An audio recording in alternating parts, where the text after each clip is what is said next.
So I was 20, and it was late at night, almost midnight. I was in my room. Um, I was brainstorming what I'm gonna say to my dad because I know on that night my dad was watching TV downstairs. I was in my room upstairs, and then I finally made my mind and said and want to say, okay, Nate, you have to do it. So what I did is when downstairs, my dad was sitting in his chair watching his Filipino shows. It was just me and him. And I said to him, along these lines, I said, I need help. I know this time I really need to learn how to read. I know I give you guys all this BS, but I'm I'm old. I'm 20 and I need help now. And then I already know there's programs now at the public library. I don't know, every library has an adult learning reading program, but it was a teacher who told me when I was living in Mesa that I told him I need help, and he told me there's programs at the library for adults who need help with the reading. They have tutors, they have classes, and I'm like, if they have it, maybe in Escondido may have it, and they do. So I told my dad all of this. I wasn't confident. I wasn't even looking at him in the eyes. I was looking away, but I was talking to him, and yeah, and then he said to me, "Oh, Nate, I will help you learn how to read." And I said, "No, I think I need to. I need somebody else to teach me. Somebody else, not family. Because when you do it with family, you expect you you expect to them to expect something bigger. You know, they're gonna criticize you, not like a tutor or like a teacher. It's way easier to speak in front of strangers than your own family, right? Sure. So it's that kind of mentality that I didn't want. So I remember, I don't know how many days after that day that me and my dad drove to the Escondido library and talked to the front desk about what we need help. And yes, they did have it. So on that day, I got a library card as well. And then I started taking classes because at the time, see, the way they do it is they match you with a tutor, not right away. You know, Right. I started with the classes for like 3 months, I think, or maybe two. It was all adults. I was the youngest one, and then finally I got a tutor, and and then it got hard for me because I hated reading in general growing up. So it's something new. Yeah. Um, a book like Cat in the Hat, yes, it's a children's book, but to me at the time, it was the enemy, Yeah. an opponent, an obstacle. Like, I don't know you understand how illiterate was I because I couldn't even read the first page of a book Uh, that, that much. So your thing you had said to me is like just you couldn't read a menu. yeah, that was the goal that I made for myself because when I wanna go for something. Yeah, So how do you do that? read. Yeah, no, I mean Yeah, sure you can do that, yeah. but every single boyfriend and girlfriend date back then or now, you have to go to a restaurant Hmm. and that's your date, right? Right. And the thing you read there is a menu. Hmm. And I don't want to be, oh, hold on.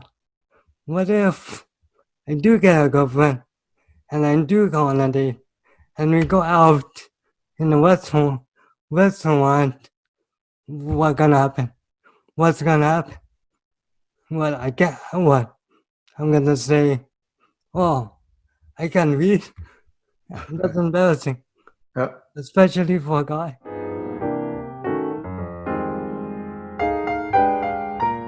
Life, not because I'm Filipino, it's yeah. because most likely it's because I have a disability.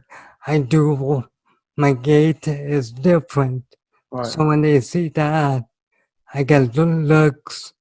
Maybe not as an adult so much, right, but definitely like when I was in my teens right. and younger. And then my parents gets affected too, Yeah, you know, and it sucks yeah. because that's your kid, and people is not accepting. They give you like dirty looks, like it's something you did, Yeah, and that's fucked up. yeah, They they have no control, yeah. and the way I deal with it is like, yeah, I do have a disability, but happy that I'm alive, you know, and because a lot of people in this world they don't when they're born they a lot of them they don't have long lives or they live their life but they're really unhappy. Is Right. that really living? Completely agree. And what you said right there about the same feelings, whether it's a disability or black family that immigrated here into Nashville or some sort of white community. Hmm. Nashville is actually a very black community, but like into an area where it's a very white community, and feeling that awkwardness, like you said, where people are Right, giving you right. stares, people are looking Pointing. at you or watching you when you're just doing normal stuff. As a mix, my dad being black, my mom being white, and me coming in and traveling around the world as a Hmm. kid, I got to experience where like a lot of people say mixed kids are confused and all that stuff. Well, hell yeah, they're confused because Yeah. you've got both sides. And white people don't see me white, or selling me white. But if Right. there's a little bit, then they're seeing this type of thing. We don't have that. Black people, same type of thing. You have the other side. And you've got, for me, I consider that I didn't have the worst. I had the best of both worlds. And luckily for me, I had good parents. And luckily for you, you've had a great parents and a great life too. Yeah. But there's people that are in those areas, there's people in these things.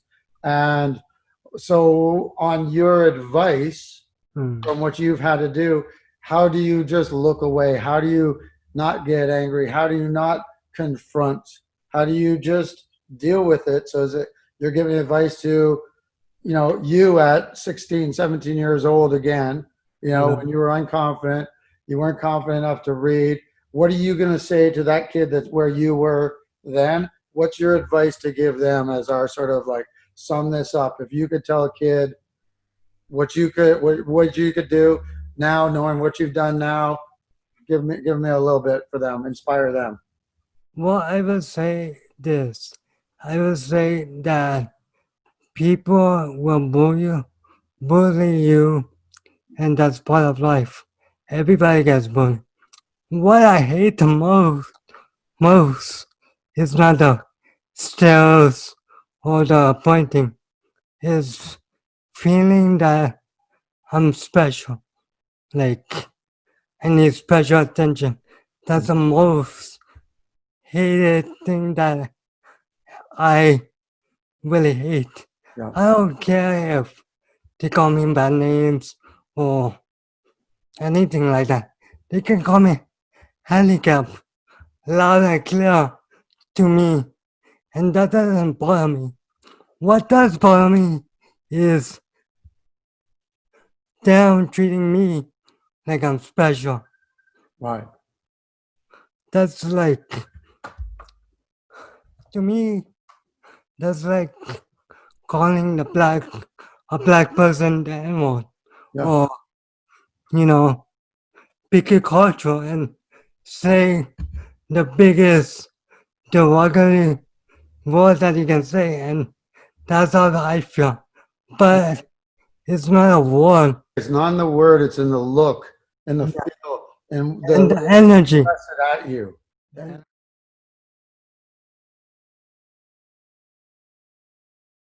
It's Like, the martial arts. yeah, maybe, There's maybe the Jing Chen plug. it's because I'm into fitness, and you know, Confident. when you're into fitness, you a lot of people want to look good. So maybe I'm just a good-looking guy right now. Maybe I'm. Also, you're positive. They can feel that energy.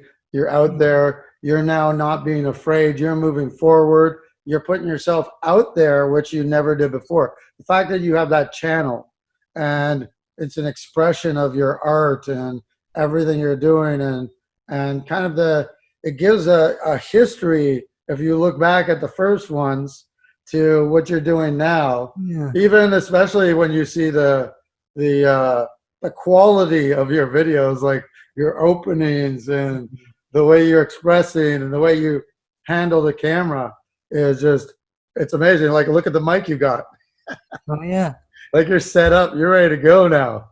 Yeah. So that's what I was talking about. So do you think, like, if we do this, we could do this every once in a while, maybe do another one where we get you on behind the bags and we'll do a workout together? Okay.